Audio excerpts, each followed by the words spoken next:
Peace, everyone. I'm here again for another session on The Truth is in the Books of God.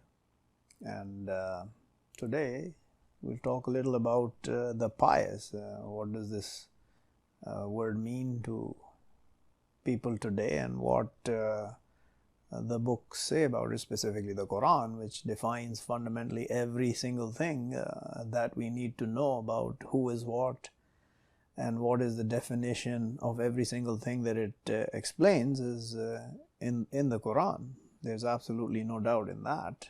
And for whatever reason, mankind cannot get that through their thick heads that when God sends a book, it obviously must define everything that He wants us to do. And obviously what it defines is against their heart's desires and their desires of their souls and what they actually want. So it's pushed away and covered up by lies and deception perpetrated by the Satan and his minions, who are generally most of mankind at every instance in the creation that we are going through, and it will end that way always. Yeah, I mean, it's nothing unknown, unseen. It's the exact truth, where the people will go against God and His commands at every instance that they can find to turn it in their favor. And people will say, I'm turning this book in my favor. I don't think I'm doing that at all. I am under this book. I follow this book. I research this book and the other books of God, and I corroborate what I know from what I can see on the earth, what it is saying. And like everything it says, literally, I can put in front of me in the seen and confirm it. The unseen I can't confirm to you, and I can't prove to you in any way, shape or form, just like you can't prove to me the unseen. So, that's where everybody just goes their own way and think that everything is fine, and, everybody will just end up in the right place at the right time, and everybody will be forgiven by God. He's all merciful, and, they keep on going in their lives trying to invent garbage and make themselves happy every day by the stupidities they commit and the hastiness and anxiety that runs their lives on a day-to-day basis, and the long-term picture they will never see because they never step back from their daily desires. Yeah. So, let's look at, there's many places in the Quran that pious is mentioned, and they are the highest, no doubt about it. The pious are the highest in the people referred to in the Quran. It's not a rank, it's just the quality of a person, and the pious are the best believers. The best believers are pious, back and forth.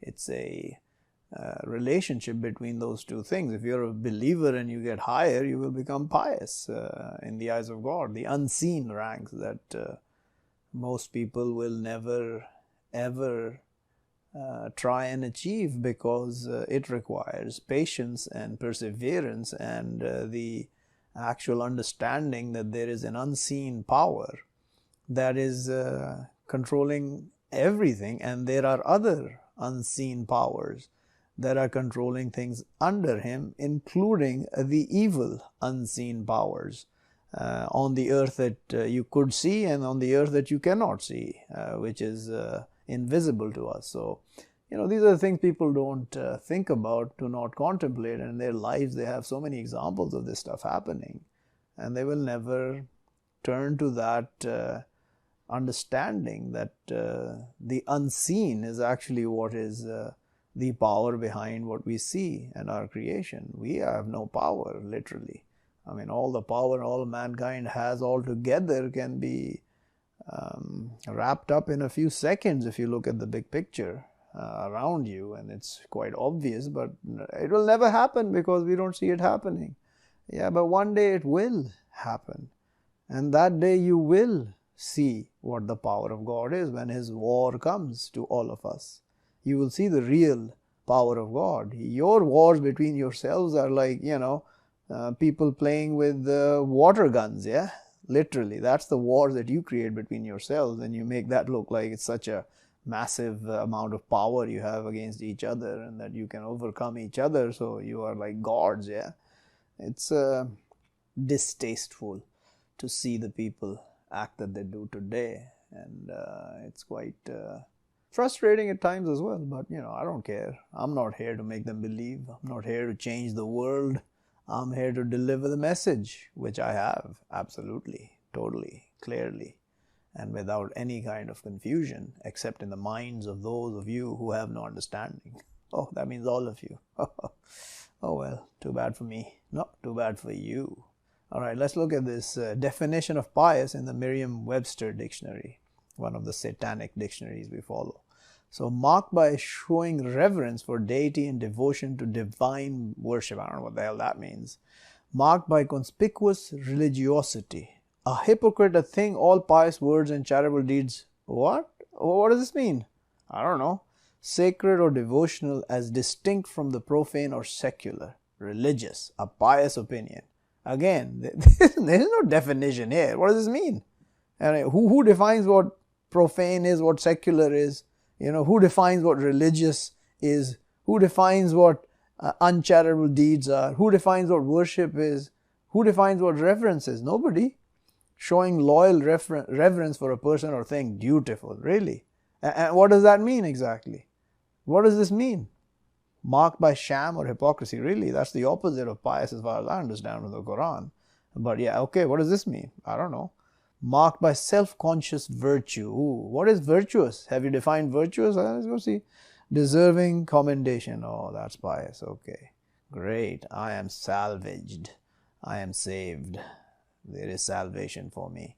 Exhibiting virtue. Morally, and who's morally excellent? Who defines what is moral? I mean, you people are lost. Chaste. Who is chaste? Chaste is pious. Pious is chaste. What's going on? What is chaste? You define chaste by your own methodology. I mean, all garbage. People are just deluded beyond belief. So let's look at what the Quran says about the pious. Who are actually the pious? And there's many. I'm not going to go through all of it. So starts with chapter 2. That the book, no doubt in it, guidance to the pious. So now, understand the first couple of lines in chapter 2 of the Quran after the initial opening is, this book is guidance to the pious. Alright, so that's defining it. That's clear. There is no ambiguity in that. Those, they believe with the unseen. Defining again, who are those? They believe with the unseen. And they make constant the prayer. Prayer, what is prayer? Connection with God. Remembering God. Being with Him all the time in your heart. And from what we sustain them, they spend. They're not misers. They sustain from whatever we are sustained by the unseen powers. Or the seen powers, doesn't matter. And those they believe with what's sent down to you, to me, is the Quran, and to Muhammad was the Quran, and what's sent down from before you, before me, was the Torah, the Bible, Injil, and all the other books of God, the Psalms, the book that came to Abraham, and all the other books. And with the hereafter, they assure it. So these pious guys are assured with the hereafter. How many of you think about the hereafter or death at all? No, nothing. Those over guidance from their Lord. And those, they the successful. So understand, in the first 5 lines of chapter 2, the pious are defined. And as you saw by your satanic dictionary, it defines nothing. It's just words. It's word vomit is what it is in your dictionaries. To delude the bejeebers out of you so you cannot understand anything. Alright, so let's see some other places.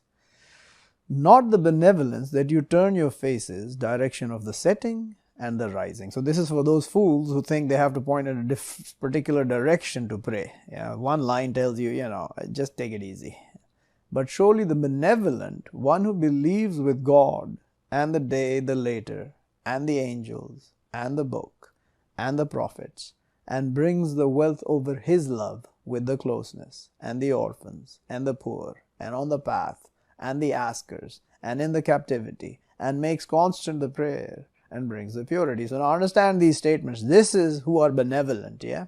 These are the benevolent ones. It's clearly explained, yeah? I mean, you believe in these things, and you bring your wealth over God's love to the close ones, to the orphans, to the poor, those on the path, those that ask you, those that are in captivity, the captives, and they make constant the prayer and they bring the purity. And the completers with their promises when they promise, those Those are the benevolent. And the patient in the wars and the bad times. How many are patient? You're not patient at all. And then when there's bad times and wars, you're like schizophrenic in your minds. And during the war, we're patient. We don't care. It's going to end.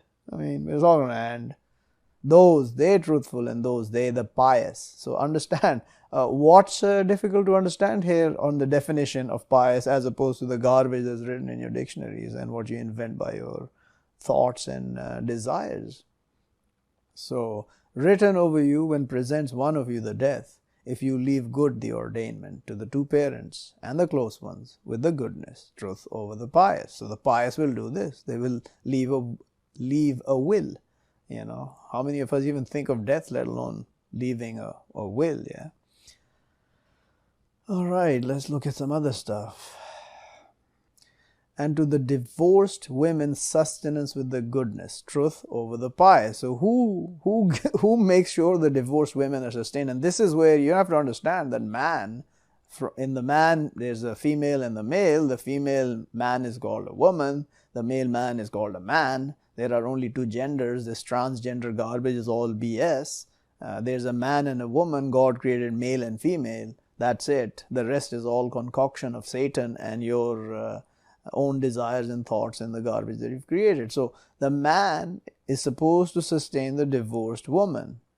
However, that's with the goodness, you know, truth over the pious. Don't belittle them, don't demean them. With the goodness, sustain the divorced women. Who does that today? I mean, few. You're forced to do it by your laws here, yeah.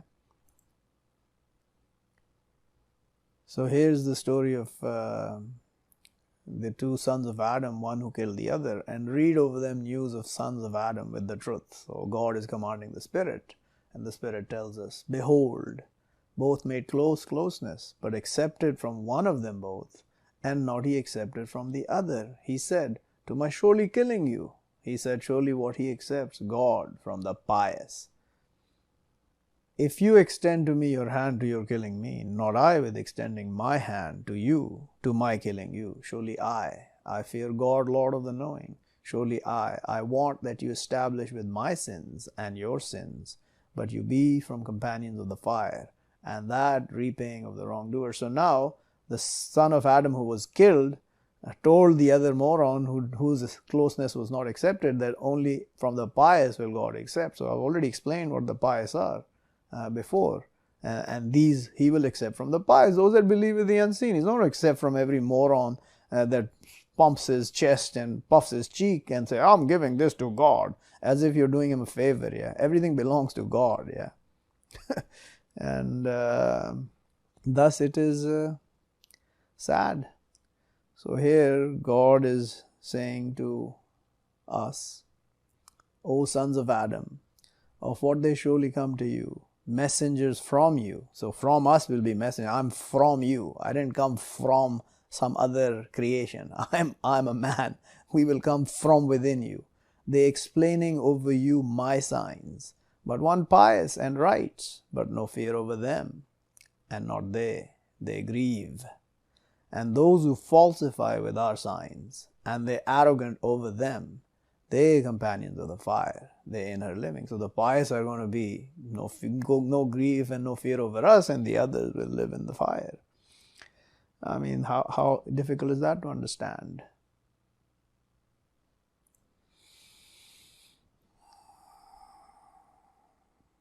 Okay, so here was said to Noah, O Noah, get down with peace from us and blessings over you and over people from those with you. This is after the flood, obviously. Noah was told by God, the Spirit and the angels. And people soon we will sustain them. Then it will touch them from us punishment grievous. So this destroys any argument that there will be no punishment like that came to the people of Noah. Every people will be punished almost, yeah, in the creation of God. Every people, there is no exception. We are deserving of the punishment. These from news of the unseen, we inspire them to you. Not you were you knowing them, you and not your people from before this. So wait, surely the end to the pious. Remember, the end is where you win, not on the way. On the way there is winning and losing. When the end comes, whoever is standing is the victorious. So wait for the end. I too wait for the end. So here is what happened when Satan was created. Satan said that, "My Lord, with what you made me astray, am I surely making beautiful to them in the earth? Is not he making it beautiful for you in the earth? You think this earth is so beautiful and alive, and to my surely making them astray altogether. Accept your servants from them the exclusive."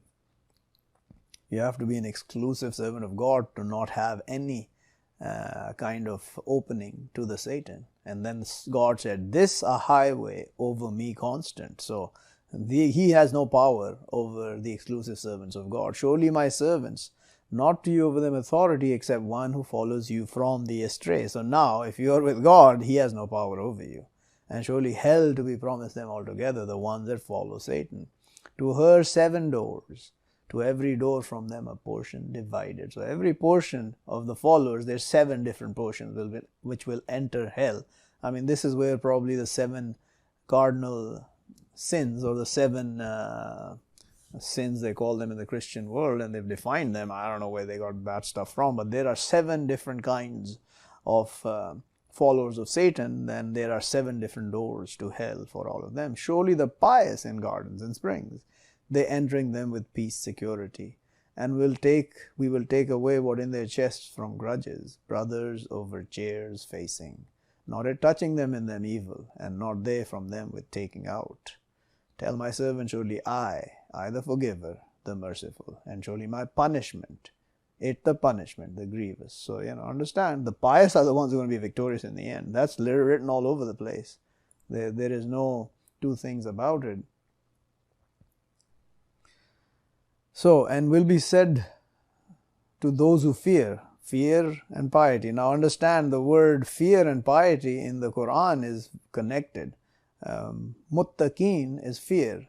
Taqwa is, muttaqeen is the pious, or pious, the pious, and taqi, or to be, how do you say it? Muttaqi is fearing, or pious. So the word is connected. It's the same, tattaqoon, you fearing, and muttaqeen, the pious. So the fear and piety are a circular word, just like peace and submission. Islam is peace, and salam is, Islam is submission, and salam is peace. I'm going backwards today.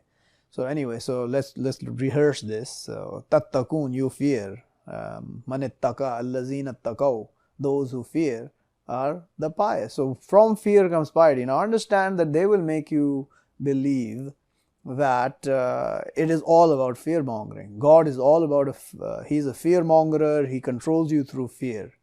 And they will make that as such a bad thing. And then they will make you fear everything on the earth other than God.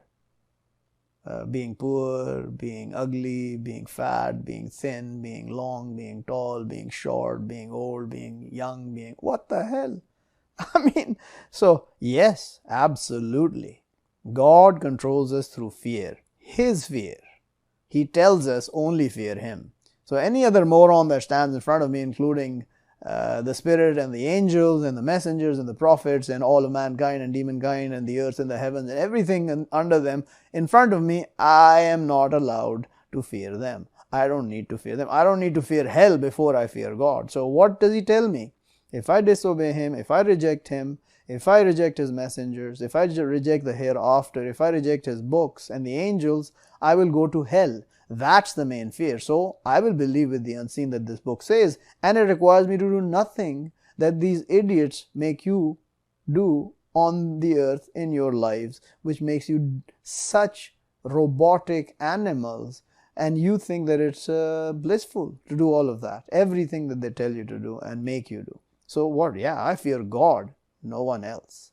And He tells me to fear disobeying Him, His messengers, rejecting His books, His angels, and they're all in the unseen. Nobody appears to me.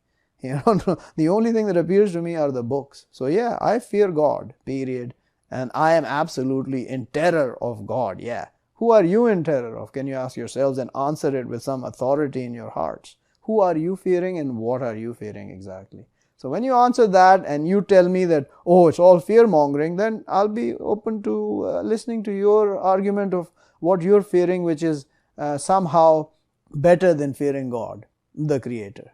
who is the sustainer of the heavens and the earth, and everything that is in front of you was created by him, and what you create with your hands was created by him. So who should I fear? The one who actually holds power, or you morons and me that have no power, literally? I mean, in all good judgment, we have no power. So obviously I'm going to fear God. And the same thing with peace and submission. With peace, you have to submit to get peace. You cannot get peace without submission. You have a war, one side has to submit. Otherwise, there'll be no peace. This is an argument nobody's going to overcome. Otherwise, you'll be fighting forever. So when you have a war, or you're in a battle, or in a skirmish, or you're fighting with your hands, or with knives, or guns, or whatever you choose, either one side dies, i.e. there's no need to fight anymore, or they submit.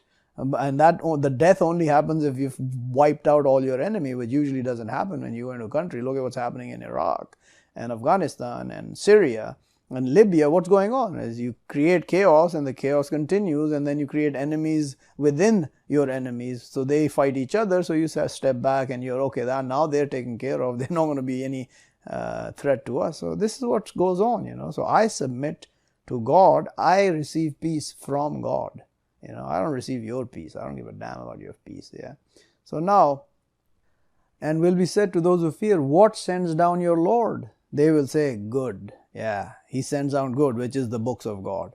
To those good in this, the world, good, and to be home of the hereafter, better, and to be blessed home of the pious. So hereafter is the real home. Yeah. Gardens eternal, they will enter them, flowing from beneath them the rivers.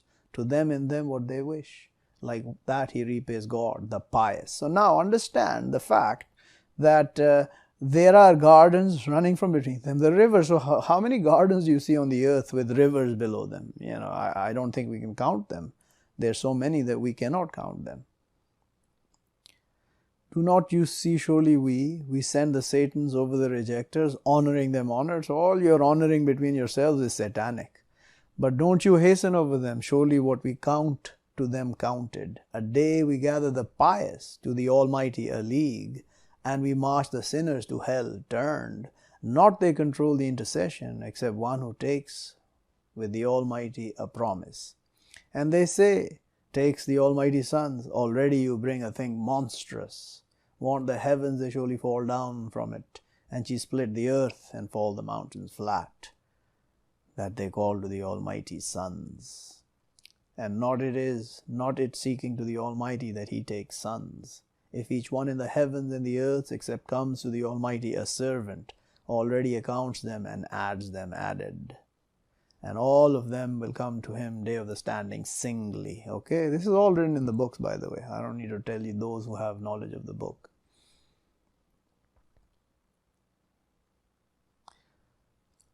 And already we brought Moses and Aaron the balance and brightness and reminder to the pious. This balance is the law, which is called Furqan in the Quran, yeah, and also called Mizan in the Quran. It is the Furqan, which is the balance, the left and the right, the good and the bad. What's the law fundamentally? Those, they fear their Lord with the unseen, and they from the are awed. So yeah, this is a reminder of the pious as well. Same thing, where I showed you at the beginning, I mean, how many times is God going to explain what pious means? You will invent your garbage, which is all garbage, and your words mean nothing because you don't understand anything. But who wrongs more from one who falsifies over God and falsifies with the truth? Behold, comes to him, is not in hell abode to the rejectors. And the one who comes with the truth and confirms with it, they the pious, to them what they wish with their Lord, that repaying of the doers of good. So they're all connecting. Doers of good are pious, pious are the high believers, and they're the end to the pious, all written in the book. There is nothing hidden in this book to the seer who sees with his heart, not with his stupid intellect, which has been deluded by this world all his life, from the beginning when he comes out of his mother's womb till he dies. He's deluded by the life of the world. So now let's look at this. And why not that they be, the mankind people one, to our making to any They reject with the Almighty to their homes, roofs from silver and risings over them, they becoming apparent. So now, look at those people who are together and against God, like in the Western world, North America.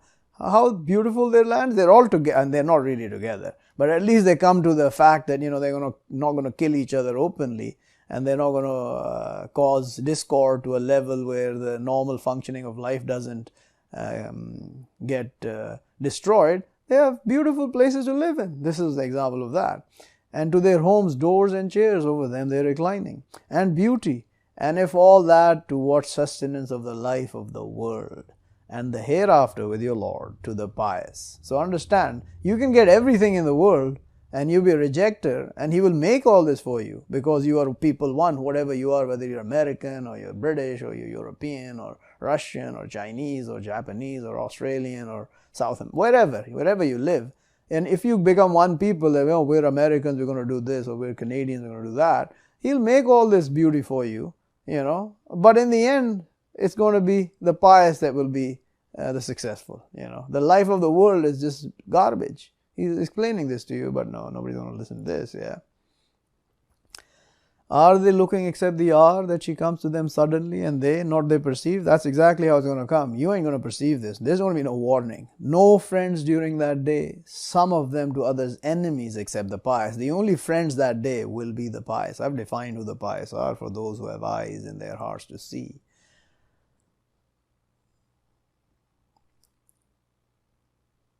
So this is where the word Sharia, Muhammad's Sharia, yeah. And we brought them clarities from the command, but not they differed, except from after what came to them, the knowledge transgressing between themselves. Surely your Lord, He will decide between them day of the standing, in what they are in it, they're differing. So this is who? Who are these people? Sons of Israel. And already we brought sons of Israel the book and the command and the prophethood, and we sustain them from the goods, and we grace them over the knowing. They are the highest grace, by the way. They are the chosen people. Whoever says the sons of Israel are not the chosen ones of God are lying. The chosen ones of God doesn't mean you're going to be the best friends of God and the best in the hereafter because you transgress with the knowledge brought to you after it comes to you, the book of God, and you're destroyed. What's going to happen? Hell will be the end. That doesn't matter. The grace of God does not save you. The grace of God is for you to be tried and what you do with it. Like what I do with the grace that is over me. I will be tried for that. And you people think just because you have grace of God that you are saved. No. Hey, there's a specific grace of God that you need. His forgiveness, His guidance, His mercy, His blessing, His protection, His rejecting your evils, your sins over you, because we need all of that. That's the real grace. So show you the day of the standing, what they are deferring. Then we make you over rightness from the command. So follow it, and don't you follow thoughts of those, not they know. So this is where the Sharia word comes. Sharia. Then what is the command? The command is the book. Okay? These people have made a whole law based on Sharia, which has no bearing in the Quran whatsoever. These people who hold the Quran. Surely they, not they self-sufficient over you from God a thing. And surely the wrongdoers, some of them protectors of others, and God protector of the pious and of the believers. And He protects everyone else as well, by the way. But you don't understand the protection over the believers and the pious. So a couple more, that's it. Again, surely the pious in gardens and springs, taking what brings them their Lord. Surely they were before that doers of good. They were little from the night what they laid down, and with the morning's day they asked forgiveness. Defining pious. Defining pious. Surely the pious in gardens and bliss, delighting with what brings them their Lord and stops them their Lord punishment of the fire. Yeah, that's blessing. That's real grace.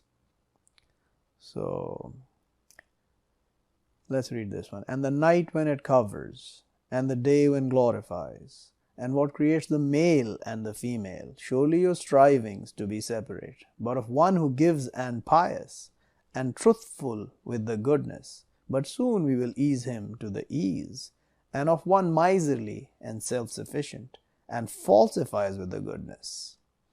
But soon we will ease him to the difficulty, and not he self-sufficient, not he sufficing over himself, his wealth when turned, surely over us to be the guidance, and surely to us to be the hereafter and the first. But I warn you of fire she blazing, not he thrown her, except the split, the one who falsifies and turns away. And soon he taken afar of her, the pious, the one he brings his wealth he purifies, and not to anyone with him from favors repaid. We don't ask you to repay our favors, except seeking face of his Lord the High, and to be soon he happy. So, with that I'm going to end this, and you can go read it and download the translation. You can search it. Any word that you want that is spoken of in the Quran, it is defined in the Quran itself with absolute clarity, with no uncertainty, if you read it all together like you're supposed to. But who's going to read it all together like you're supposed to? That is the key that most people have no understanding. Anyway, that's all I want to talk about those that are pious. And next time I'll come back and see if I have something else to share with you. Till then, peace.